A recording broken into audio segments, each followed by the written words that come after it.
bill is passed.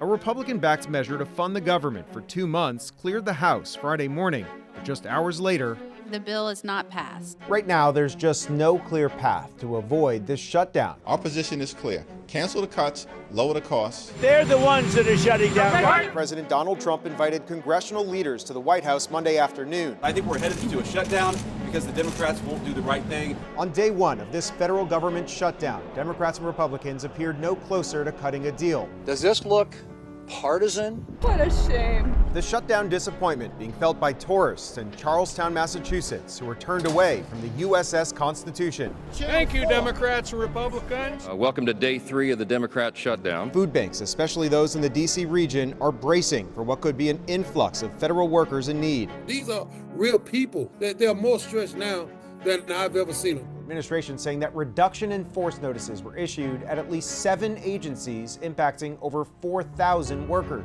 It'll be Democrat-oriented because we figure, they started this thing. Open the government, Democrats. It's not going to happen. We are now on day 21 of the funding lapse. The two sides are pretty dug in here. By my count, there have now been 11 votes. Lord, remind our lawmakers that no gold medals are given for breaking shutdown records. At this Maryland food bank in the suburbs of D.C., there was a line wrapped around the building when it opened up.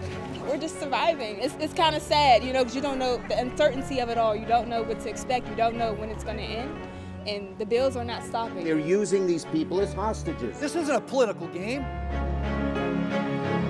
This is day 37. This is ludicrous. But as lawmakers debate on Capitol Hill, less than 5 miles away at the Reagan-Washington National Airport, many travelers just want this shutdown to end. The American people deserve their government not to be shut down. We need to try something different. On Friday, Senator Schumer proposed a 1-year extension of those subsidies, giving the two parties time to negotiate possible reforms. The Democrat leader's proposal is a non-starter. I've been struggling. Millions of Americans are still going without food assistance payments through the program known as SNAP due to the shutdown. We're using food in politics. After 40 days of shutdown, we may finally be on our way to ending the deadlock. This was the moment that a funding measure to keep the government open until the end of January cleared the Senate on Monday night after 8 members of the Democratic caucus crossed the aisle to vote with Republicans. Controversial, tough call.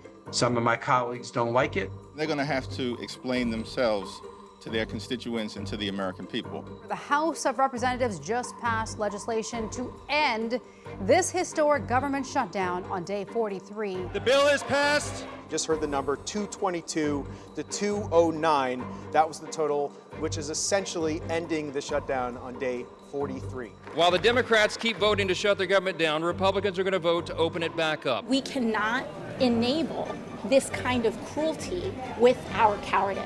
And President Donald Trump quickly signed the funding measure Wednesday night, officially ending the government shutdown.